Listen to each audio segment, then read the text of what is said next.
Welcome once again. I'm Mangino. You are listening to the Mangino Talks podcast.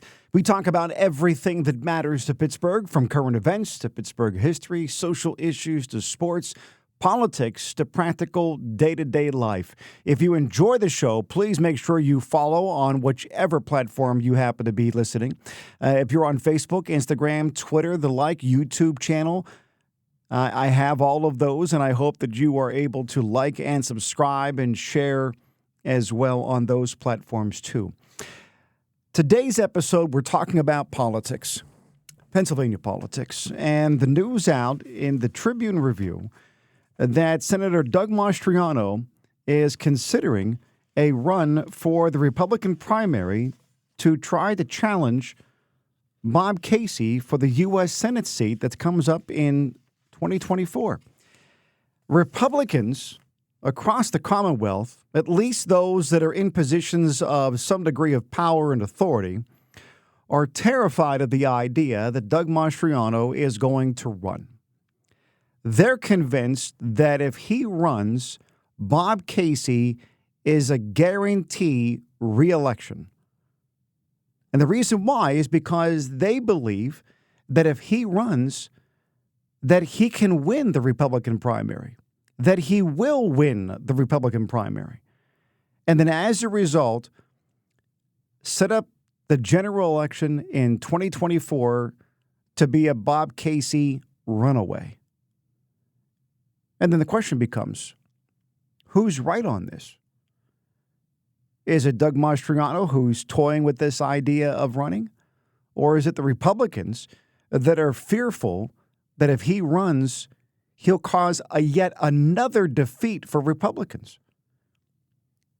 The story from the Trib says that when it comes to those who are detractors of Doug Mastriano, he has this quote: "Of any of the detractors, none have had the cojones to look me in the eye and have a conversation. It's just behind a keyboard." And there's no denying that people who have opportunities to say things, whether it's through Twitter, Facebook, other social media, will do so and feel a level of boldness that way. I think it happens to almost all of us at one point or another. However, the legitimacy of the point still remains. And this isn't an issue of whether or not you have cojones or not. What are we, like teenagers now we're having these conversations? This is real serious. This is about the direction of the state. This isn't about trying to make brownie points with your base. This isn't about trying to sound like a tough guy. This is about sounding like somebody who can actually win an election, that has the ability to reach out beyond the right-wing conservatives that dominate the party that got him his victory in the Republican primary when he ran up against John Shapiro and got destroyed. It was embarrassing. 15 points. Wasn't even close. He thinks, though, he may have learned a lesson. We'll get to that coming up a little bit later. Even though he's not officially in this, it looks as though he will be making an official announcement in a Facebook Live video coming up on Thursday, the 25th, 2 days from this recording. But according to media outlets like the Trib, they say he sounds like a Senate candidate already, discussing debates and campaign issues, insisting his team from last year was still in place and ready to transition to a congressional run.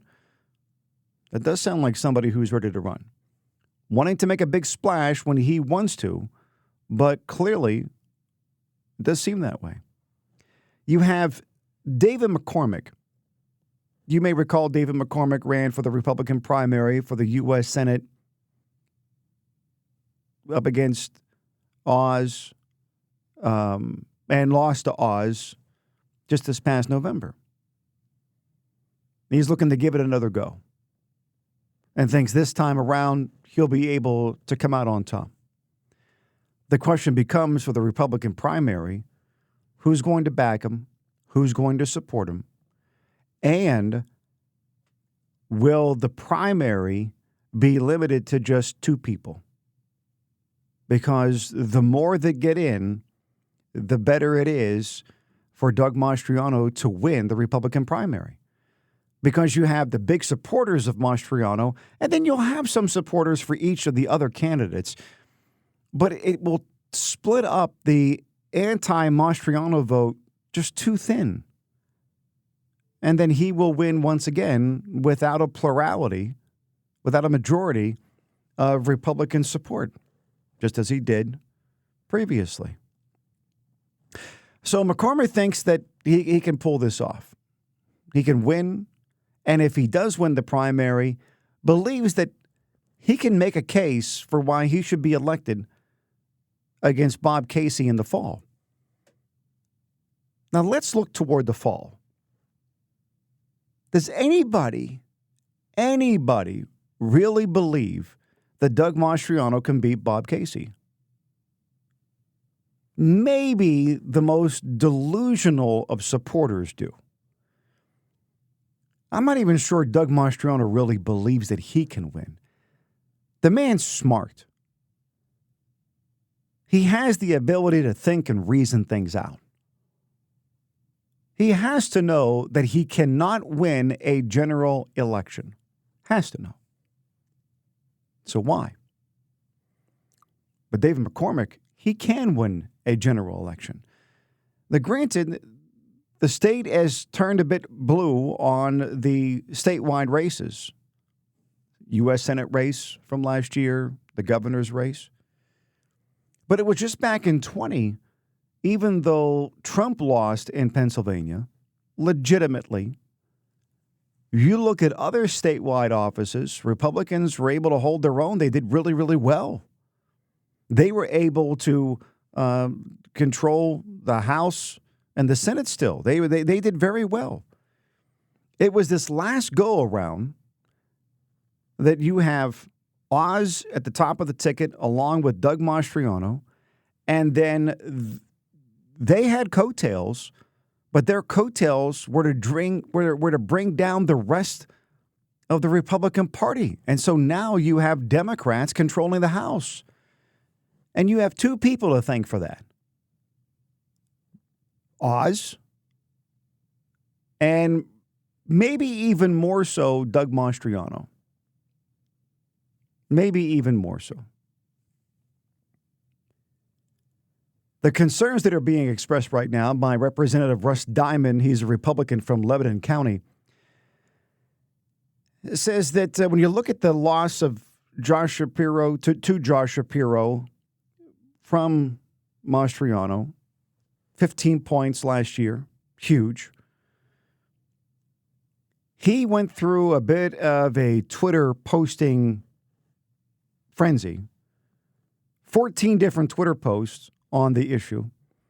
And he is calling on all level-headed Pennsylvania Republicans to join him in requesting that Doug Mastriano abandon any plans he may have to run for US Senate in 2024. And I would join him. Now, I'm not worried that Bob Casey is somehow going to be turning into some left-wing radical. He's going to stay true to who he is, moderate Democrat, as he's been. But he's also going to read the tea leaves enough to know that he needs to go a little bit more to the left to be consistent with the Democrats within his state. Not too far, but a little bit. But on a national level, on national issues, that little bit can make a difference. Can make a difference. Diamond said that as a candidate for lieutenant governor in 2022, he traveled across the state talking about Mastriano with Republican committee members and elected officials about the danger his candidacy posed to our party. And his concerns of the danger were realized. It brought the party down. It set the party back. Diamond went on to write that the vast majority of those fellow Republicans he spoke with agreed with him in private but would not go on the record publicly. Why wouldn't they? Do they lack the cojones, as Mastriano suggested earlier? To the extent that they don't want primaried. They don't. What they're concerned about is having people further right from them decide that they're going to run. And in primaries, the further right you go across the state, we have seen where those individuals can win, whether it's statewide or in local races, regional races. And what they see in that is the further to the right the Republican Party goes, the weaker the Republican Party goes. And you then have the House, maybe next time around, Democrats pick up a few more seats, and it isn't a one-vote margin as it is now. Could the Senate be in jeopardy for Republicans to lose the control of the Senate if these extremist right-wingers continue to campaign, run, and win primaries? Especially when they can demonstrably show that they can't win. What's the point of running then? For those of you who would describe yourselves as Republican to the core, may I ask you a question? Do you think that the Commonwealth is better off with Democrats in control or more moderate Republicans than maybe where you are in control? Now, some people say, well, what's the difference? There's a huge difference. You look at Allegheny County and what we're facing right now with the potential of a county executive that is described as a Democratic socialist, and you have a George Soros-backed Democrat that just won the primary for the DA's race. You don't think that those two are going to potentially be more difficult and politically minded, be worse than having Zappala and Rich Fitzgerald, both Democrats, in those positions from your perspective? This is the reason why you have to run moderates. This isn't a bright red state. This is a purple state. You're not going to get the moderates that are not affiliated with your party to come your direction if they see you as being too extreme. It's just not going to happen. Diamond went on to say, I'm asking them now to stand up. These individuals that have not gone public, but will speak privately. He's asking them, in a quote here, I'm asking them now to stand up so we can avoid another electoral disaster in 2024. And it was an electoral disaster in 22. And it was a sound defeat in 20. Trump lost. Granted, the undercard was able to prevail anyway. There were enough moderates out there that were saying, okay, listen, I don't want Trump, but I do want Republicans, because they seemed reasonable. Doug Mastriano is cut of the same cloth of Donald Trump.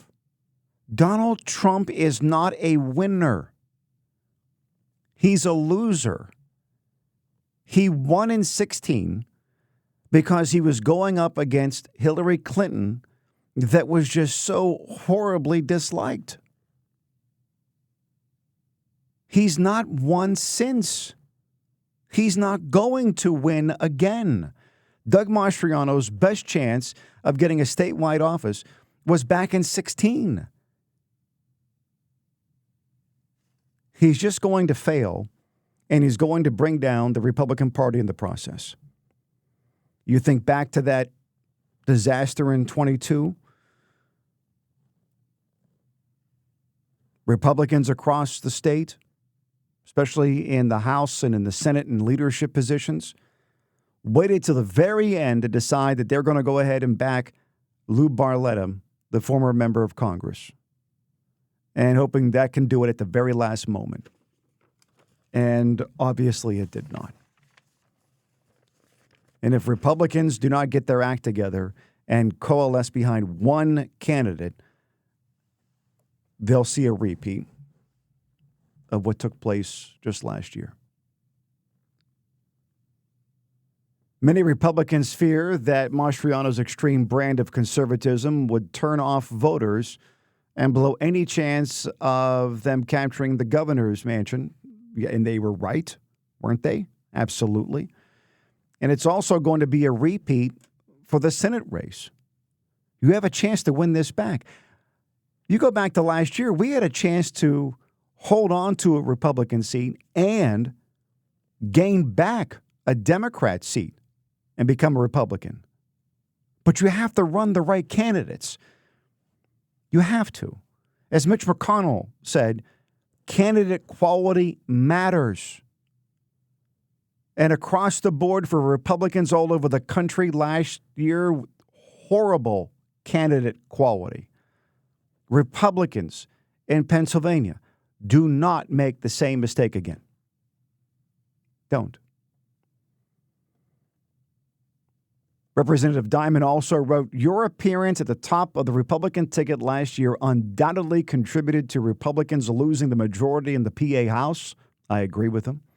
And I fear a repeat of that in 2024, as nothing in the state has changed to mitigate that impact. And I don't see anything changing. In fact, you could argue there's some evidence that we've become even more moderate.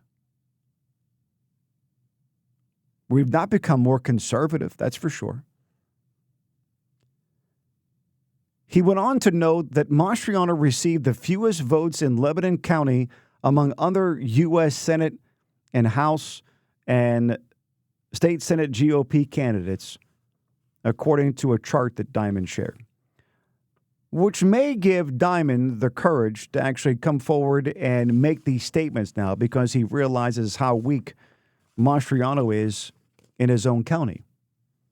But considering his strength still in other counties, that's why other Republicans are keeping quiet about this right now. They want to be able to win. And they have to figure out a way of threading the needle. How do you court Republican voters and not alienate those that are in strong support of Doug Mastriano? It's not an easy task. That's why they're calling for him to just to step back, to not run. The easiest thing, the most efficient thing, is to try to persuade him, because once he's in, it's going to be difficult to persuade those who back him.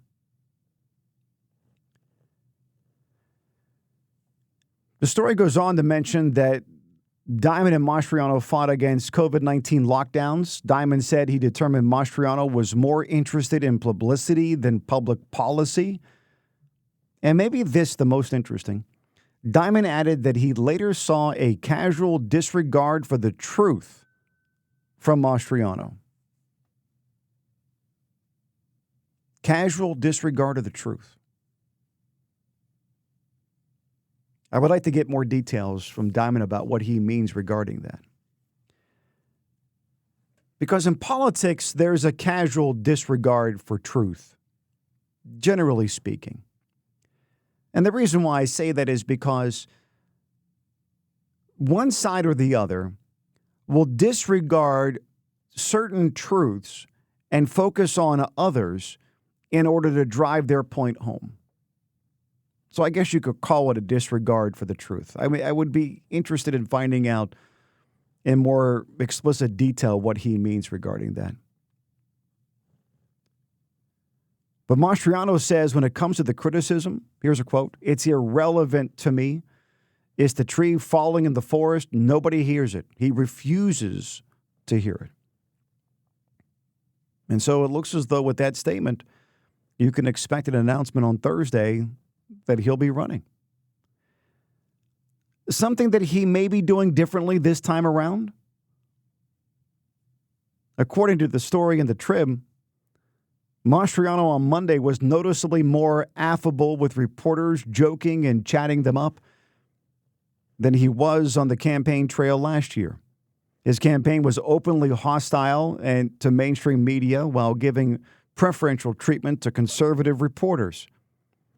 And he said this in regards to the change in tone, quote, live and learn. I've learned, been burned, and learned. So now I'm guessing he's going to take the approach of Trump, which is welcome the reporting. That even if it's bad reporting, you can still spin it your direction. Campaigning as he did in 22, where he just wanted to surround himself with fellow conspiracy theorists, didn't get him anywhere. This time, go to the media, let the media talk to you, talk to the media, take advantage of the free publicity that will come your way. Will it help him? I don't think it will help him in the general election. I do think it will help him in the primary, though.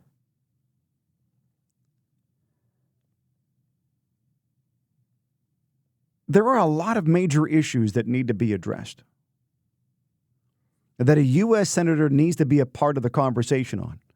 That it's not just a state issue, clearly national issues. And you talk about what's happening in Ukraine, what's going on with China. To what extent do we re-engage in Afghanistan? The abortion issue is not going away.